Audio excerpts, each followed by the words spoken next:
नमस्कार दोस्तों, स्वागत है आपका एक बार फिर से एक नई वीडियो में। नागेंद्र नाम का एक लड़का बहुत ही परेशान राहत था। वो अपने जीवन में बड़ा आदमी बनना चाहता था, ढेर सर पैसा कामना चाहता था, जिसके लिए वह दिन रात कम करता, लेकिन फिर भी वो उतना पैसा वाला नहीं बन पाया जितना बनना चाहता था। इसकी वजह से वह बड़ा परेशान था। फिर एक दिन पता चला कि उनके गांव में गौतम बुद्ध आए। नागेंद्र ने सोचा, क्यों ना बुद्ध से पूछा जाए कि मैं अमीर और पैसे वाला कैसे बन सकता हूँ, क्योंकि नरेंद्र ने किसी से सुना था कि गौतम बुद्ध के पास जीवन की हर एक समस्या का समाधान है। इसलिए वह दौड़ते दौड़ते बुद्ध के पास जा और उनके पैरों में गिरकर उन्हें अपनी बातें बताने लगा। गौतम बुद्ध से खाने लगा है, बुद्ध कृपया मुझे बताएं कि मैं अमीर कैसे बन सकता हूँ। मुझे जल्दी से जल्दी अमीर बनकर आराम की जिंदगी जीनी है। गौतम बुद्ध नागेंद्र की बात सुनकर मुस्कुराकर बोले, बेटा, अगर तुम सच में अमीर बनना चाहते हो तो मैं तुम्हें एक कहानी सुनता हूँ। उसमें तुम्हें कर ऐसी बातें पता चलेगी जिन्हें जानकर तुम आसानी से अमीर बन जाओगे। एक गांव में एक बड़ा ही चतुर नाही रहा करता था और एक पंडित जी से उसकी गहरी मित्रता थी। दोनों पूरा दिन साथ साथ रहा करते थे।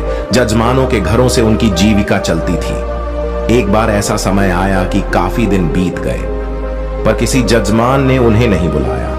अब तो उनके आगे रोजी रोटी का संकट खड़ा हो गया। परिवार को कैसे पाल, यह समस्या बनी हुई थी। एक दिन ना इन्हें पंडित जी से कहा कि अपना धंधा तो चल नहीं रहा, क्यों ना प्रदेश चलें। प्रदेश में कोई छोटा मोटा कार्य करके धन कमाएंगे। उसके बाद वो दोनों थोड़े से पैसे जो पहले से जमा करके रखे हुए थे, उनको लेकर वो दोनों प्रदेश की ओर जान लगे। इसके साथ नाही ने अपने औजारों की पेटी रख ली, एक मोटी सी रस्सी, एक दही से भारी मटकी और एक ढोलक, और साथ में कुछ सिक्के लेकर चलने लगा। पंडित जी ने पूछा, नहीं भाई, आप इतनी सारी चीजों को साथ लेकर क्यों व्यर्थ में भर बढ़ा रहे हैं? दही तो चलो खाने के कम ए जाएगा, परंतु इस रस्सी और ढोलक का क्या करोगे? यह तो व्यर्थ में थकाएगी, इन्हीं यही छोड़ दो। नहीं खाने लगा महाराज, जो चीज कोई भी व्यर्थ नहीं होती, बस उसको सही समय पर इस्तेमाल करना आना चाहिए। कई बार हम लोग कुछ चीजों को व्यर्थ समझकर फेंक देते हैं या उनका सही समय पर इस्तेमाल नहीं कर पाते, इसलिए वह हमें व्यर्थ लगती है। पंडित जी ने सोचा, चलो ठीक ही है, जब भी मनोरंजन करने की इच्छा होगी तब ढोलक बजाकर गलियां करेंगे। इस प्रकार नई और पंडित शहर जान लगे। चलते चलते रास्ते में उन्हें एक सुअर का बच्चा दिखाई दिया। नाही ने उसे सुअर के बच्चे को भी पकड़कर अपने थैली में रख लिया। पंडित को फिर एतराज हुआ, खाने लगे। अरे नहीं मित्र, अभी स्वर्ग के बच्चे का क्या करोगे? खुद के खाने का तो इंतजाम नहीं है, इसे कहां से खिलाओगे? नहीं बोला, कोई बात नहीं, मैं संभल लूंगा, आप तो बस साथ चलिए। यदि कोई ग्राहक मिल गया तो उसे बेचकर पैसा बना लेंगे। इस प्रकार पंडित जी को समझकर वह दोनों शहर के नजदीक पहुंच गए। शहर में पहुंचने पर उन्हें पता चला कि यहाँ का जो राजा है, उसके पुराने महल में रात को एक रक्षा आता है जो महल में रहने वाले लोगों को का जाता है। अब तक हजारों लोगों को का चुका है। राजा ने पूरे शहर में यह ढिंडोरा पिटवा रखा था कि जो कोई उसे महल में ठहर कर रक्षा को मार डालेगा या भाग देगा तो राजा उसे बहादुर व्यक्ति के साथ अपनी बेटी विवाह कर देगा और आधा राजपट भी दे देगा। पंडित जी से सलाह ली और बोला, महाराज, जीवन में करने के अवसर एक दो बार आते हैं। यदि किसी व्यक्ति ने उन्हें गांव दिया तो वो कभी बड़ा आदमी नहीं बन सकता। आज वही अवसर हमें आवाज देकर बुला रहा है। यदि हम रक्षा को करने में या भागने में सफल हो गए तो जीवन भर बैठकर राज करेंगे। नाही की बात सुनकर पंडित जी बोले, अरे मूर्ख, यह अवसर हमें बुला नहीं रहा है, बल्कि हमारी मौत हमें बुला रही है। यदि हम राज्य और राजकुमारी के लालच में ए गए तो रक्षा जरूर हमें का जाएगा। अक्सर लालच के कारण ही व्यक्ति विपत्ति में पड़ता है। जीव के लालच में मछलियां कांटे में फंसती हैं, डेन के लाभ में पड़कर पक्षी दाल में फंसता है। मौत और विपत्ति हमेशा लालच देकर ही जीवन को फंसती है। जो बुद्धिमान व्यक्ति होते हैं वह इस तरह के लालच में कभी नहीं पड़ते। कहानी मेहनत मजदूरी करके का लेंगे, कम से कम जीवन तो सुरक्षित रहेगा। एन खाने लगा, अरे महाराज, एक बात सुनो, नदी पर वही करते हैं जो उसमें तैरते हैं। दरकार किनारे पर रहने वाला व्यक्ति कभी नदी को पार नहीं कर सकता। साहसशील व्यक्ति बड़े होने का सपना तो देख सकता है पर बड़ा नहीं बन सकता। बड़ा बनने के लिए रिस्क तो उठाना ही पड़ेगा। नाही की बात सुनकर पंडित जी घबरा गए और सोने लगे। आज यह हमें मारवा कर ही छोड़ेगा।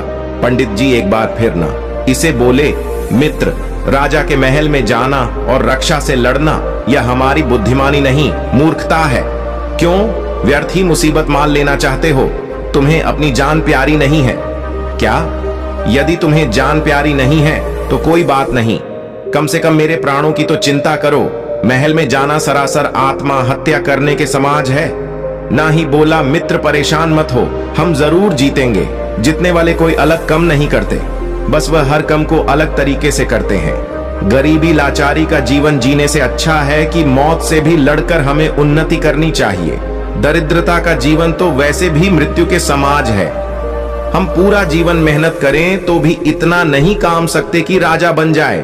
थोड़ी सी हिम्मत करके किस्मत आजमाने में क्या जाता है? मरना तो एक ना एक दिन है ही। हिम्मत और बुद्धिबल से कम लेने पर कठिन से कठिन सफलता भी पी जा सकती है। नई की बात सुनकर पंडित जी का भाई दूर नहीं हुआ, फिर भी नाई का साथ छोड़ना उचित नहीं समझा। कहते हैं, जो धन अत्यंत संघर्ष करने पर प्राप्त हो, शत्रु के आगे सर झुकना से प्राप्त हो अपमान, सहकार प्राप्त हो जिसमें जान जान का खतरा हो, धर्म का उल्झन करने से प्राप्त हो, उसे धन में मान नहीं लगाना चाहिए। अब पंडित जी ने डरते डरते नहीं के साथ चलने को हाँ तो कर दिया, पर हिम्मत साथ नहीं दे रही थी। नहीं और पंडित राजा के दरबार में पहुंचे और कहा, महाराज, हम आपके महल से रक्षा को भगाएंगे। उसे दिन शाम का भजन उन दोनों ने राजा के यहां किया। तरह तरह के स्वादिष्ट व्यंजन, ऐसे व्यंजन जो जीवन में पहले बार खा रहे थे। बड़ा आनंद आया। उसके बाद वो दोनों राजा के पुराने महल में चले गए। वहां पहुंचकर सबसे पहले उन्होंने महल के खिड़की दरवाजे बैंड कर ली और आपस में बातचीत करने लगे। ना ही पंडित जी से खाने लगा, आज हम जान हथेली पर रखकर इस महल में आए हैं, ऐसे में हम लापरवाही बिल्कुल नहीं। भारत सकते विद्वान लोग कहते हैं, मनुष्य को भाई से उसे समय तक डरना चाहिए जब तक कि वह भाई से दूर हो। जब उसका सामना करना पद जाए तो फिर बिना डेर भी धड़क होकर उससे भीड़ जाना चाहिए। इसी में उसकी भलाई है। एक कम करो, आधी रात तक चक्कर में पहरी देता हूं, तब तक तुम आराम से सो। जो आधी रात के बाद तुम जगन और मैं सोऊंगा, पेंट जी ने कहा। ठीक है। उसके बाद पंडित जी सो गए और बेचारा नहीं जाकर रक्षा के आने का इंतजार करने लगा। इधर जब रक्षा के आने का समय हुआ तब वो महल के दरवाजे बैंड देखकर दरवाजा खटखटाना लगा, खाने लगा। मेरे महल में आज मुझे पहले कौन घुसकर सो गया है? द्वारा खोल दो वरना मैं द्वारा तोड़ दूंगा। रक्षा की भयंकर आवाज सुनकर ना ही दारा नहीं, वो पेड़ धड़क होकर खाने लगा। बदतमीज कौन है जो शोर मचाकर मेरी नींद भांग कर रहा है? रक्षा बोला, रक्षा हूं, ये मेरा घर है, ये मेरे घर में सोने वाला तू कौन है? नहीं बोला, बेटा मैं तेरा आप हूं नई की। बात सुनकर रक्षा सोने लगा। अब तक कोई मनुष्य होता तो मेरी आवाज से डरकर द्वारा खोल देता, लेकिन यह मुझे डरने की वजह कह रहा है कि मैं तेरा आप हूं। रक्षा ने फिर आवाज लगी, यदि तू मेरा पिता है तो कायरों की तरह दरवाजा बैंड किया हुए क्यों बैठा है? निकालकर मुझे युद्ध कर। अंदर से नहीं बोला। मैंने दरवाजा खोल दिया तो तू मुझे देखते ही मां जाएगा मेरा सामना करने की। तुम में हिम्मत नहीं है, इसलिए तेरी भलाई के लिए मैंने दरवाजा बैंड कर। रक्षा ने सोचा, जरूर मुझे भी कोई ताकतवर है, तभी तो डेयर बिना मेरी बात का जवाब दे रहा है। कहानी ये वाकई में मेरा आप तो नहीं। फिर सोचा, अगर ये मेरा आप होगा तो आकर में मुझे भी बड़ा होगा और बाल में भी। रक्षा बोला, ठीक है, यदि तू मेरा पिता है तो अपना बाल दिखा और मेरा भी देख। कुछ अपनी पहचान बता और मेरी भी पहचान देख। इतना कहकर रक्षा ने अपने सर का एक बाल तोड़कर एक छिद्र द्वारा महल के अंदर फेंक दिया और कहा, ये देखिए मेरा बाल है। रक्षा का बाल काफी मोटा था। तभी जवाब में अंदर से नई अपने हाथ में से रस्सी को बाहर फेंकते हुए बोला, ये ले देख, ये मेरी मूंछ का बाल है। नई के द्वारा फेंकी गई रस्सी की देखकर रक्षा डर गया और खाने लगा। इसके मूंछ का बाल इतना बड़ा है तो ये कितना बड़ा होगा? उसने फिर से आजमाइश की। अपने सर से एक जब पकड़कर अंदर फेंका। रक्षा का जो काफी बड़ा था। अंदर से नौ ने सुअर का बच्चा बाहर फेंकते हुए कहा, ये देख, मेरे सर का जो इतना बड़ा है। यूं देखकर रक्षा डर गया। रक्षा ने अपना थूक अंदर फेंकते हुए कहा, ये ले मेरा थूक। जवाब में नौ अंदर मटके से दही उड़े लिया और कहा, देख, ये मेरा थूक है। देख कर रक्षा के पर उखाड़ गए मेरा आप है। फिर भी उसने एक बार और परीक्षा करने की सोची। रक्षा ने जोर से गर्जना की।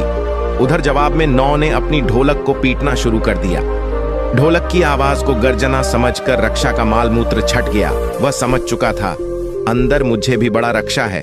पागल पूरी रात परीक्षा करता रहेगा या आमना सामना भी करेगा। संगीत और पंडित जी से दरवाजा खोलना के लिए कहा। डरते डरते पंडित जी ने दरवाजा खोल दिया। रक्षा भी डरता हुआ धीरे धीरे अंदर बढ़ा तो नई ने अपने उसे तरह से रक्षा की नाक कैट दी। बड़ा रक्षा नाक पकड़कर रोता हुआ चिल्लाता हुआ वहां से भाग खड़ा हुआ और बोला, अब मैं यहां कभी नहीं आऊंगा, ये महल तुम ही रख लो। नहीं बोला, खबरदार आना भी मत, अगर आया तो अगली बार तुझे जिंदा नहीं छोड़ूंगा। इस तरह सदा के लिए वो रक्षा महल को छोड़कर चला गया। शर्त के अनुसार नई आधे राज्य का मलिक बन गया और राजा की बेटी से उसका विवाह हो गया। उसने अपने मित्र पंडित को अपना मंत्री बना लिया। राजा के रूप में ना आए, अपने मंत्री पंडित से कहता है कि कर बटन को सदैव ध्यान रखना, तू कभी गरीब नहीं रहेगा। पहले बात अवसर को पहचाना चाहिए, उसे पकाने का प्रयास करना चाहिए और जो उसके पास है उसे व्यर्थ की चीज ना समझकर सही समय पर इस्तेमाल में लेना चाहिए। दूसरी बात, हिम्मत के साथ बुद्धिबल से कम लेना चाहिए। बिना बुद्धिबल के सहायता से शूरवीर भी हार जाते हैं। बुद्धि से मनुष्य छोटा होकर भी बड़े से बड़े को पराजित कर सकता है। तीसरा बात, सदैव सोच बड़ी रखो। छोटा सोने वाला कभी बड़ा नहीं बन सकता। कहते हैं जब सोच बड़ी होगी तो व्यक्ति बड़ा कम उठाता है। चौथी बात, अमीर बने के मार्ग में यह 5 चीज बढ़ाएं बंटी हैं। 1 लापरवाही, 2 बीमारी, 3 संतोष, 3 जन्मभूमि से प्यार। उसके बाद बुद्ध ने नागेंद्र से कहा, यदि इन बटन को तुमने ठीक से सोच लिया तो जीवन में कभी मुंह नहीं देखना पड़ेगा। आप धीरे धीरे धनवान बनते चले जाओगे। बुद्ध की सारी बातें नागेंद्र के समझ में आ गई। उसके बाद नागेंद्र ने अपने जीवन में उन्हें कर बटन को अपनाया और वो धीरे धीरे अमीर बनता चला गया। दोस्तों, अगर आप भी अमीर बनना चाहते हैं, बस इन कर बटन को गांठ बंद लीजिए। उसके बाद आपको अमीर होने से कोई नहीं रोक सकता। दोस्तों, इस वीडियो में बस इतना ही। अगर आपको वीडियो अच्छी लगी हो तो आप हमारी मेहनत के लिए सुपर थैंक्स का भी प्रयोग कर सकते हैं। धन्यवाद।